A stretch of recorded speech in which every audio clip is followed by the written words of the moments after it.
अब जरा सोचिए कि अगर आप किसी मंदिर, मस्जिद या फिर चर्च या गुरुद्वारे में प्रार्थना कर रहे हो और अचानक से वहां पर इमिग्रेशन एजेंट्स पहुंच जाएं।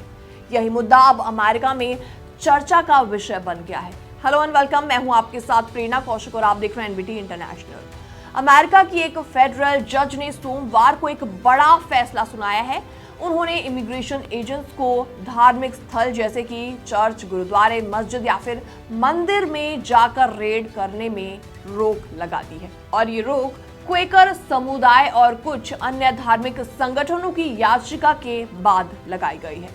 मैरीलैंड के डिस्ट्रिक्ट जज ने इस फैसले में कहा कि डोनाल्ड ट्रंप एडमिनिस्ट्रेशन की पॉलिसी से लोगों की रिलीजन फ्रीडम यानी कि धार्मिक स्वतंत्रता का उल्लंघन हो सकता है।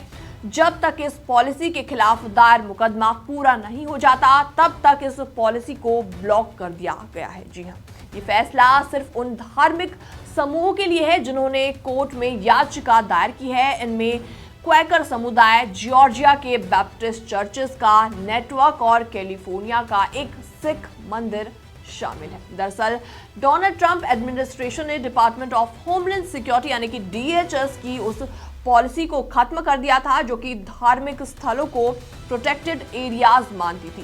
पहले इन जगहों पर बिना ऊंचे अधिकारी की परमिशन के छापेमारी नहीं की जा सकती थी, लेकिन नई पॉलिसी के तहत अब फील्ड एजेंट्स को कॉमन सेंस और डिस्क्रिशन के आधार पर ऐसे धार्मिक स्थलों पर भी इमिग्रेशन ऑपरेशंस करने की छूट दे दी गई थी। रिलीजियस ग्रुप का कहना है कि इस पॉलिसी की वजह से बहुत से इमिग्रेंट्स धार्मिक स्थलों पर जाने से डर रहे हैं। उनके बीच काफी ज्यादा खौफ का माहौल बना हुआ है। उनके वकील ब्रैडली ने कोर्ट में कहा कि लोग डर की वजह से प्रेयर सर्विसेज में भी शामिल होने से डर रहे हैं, जिससे धार्मिक संस्थाओं को नुकसान हो रहा है। तो वहीं गवर्नमेंट के वकील ने कोर्ट में तर्क दिया कि अभी तक ऐसा कोई सबूत नहीं मिला जिससे ये साबित हो सके कि किसी धार्मिक संस्थान को खास तौर पर निशाना बनाया गया।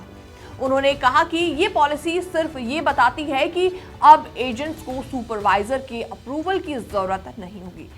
अब ध्यान देने वाली बात यहाँ पर यह भी है कि इस मुद्दे पर वॉशिंगटन डीसी में भी एक अलग लॉसूट दायर किया गया है, जिनमें 2 दर्जन से ज्यादा क्रिश्चियन और जूइश धार्मिक समूह शामिल हैं। डेमोक्रेसी फॉरवर्ड फाउंडेशन के वकील ने मांग की है कि डीएचएस की ये पॉलिसी पूरे देश में रोकी जाए। उनका कहना है कि इस पॉलिसी से देश के किसी भी धार्मिक स्थल में उनकी धार्मिक मान्यताओं की परवाह किए बिना इमिग्रेशन एनफोर्समेंट हो सकती है। अमेरिका में ये मामला इस समय काफी ज्यादा तूल पकड़ रहा है। धार्मिक स्वतंत्रता और प्रवासियों के अधिकारों को लेकर ये मुद्दा आखिर कितना बढ़ता है ये तो देखने वाली बात होगी और ऐसे में सबकी निगाहें इस पर टिकी हुई हैं।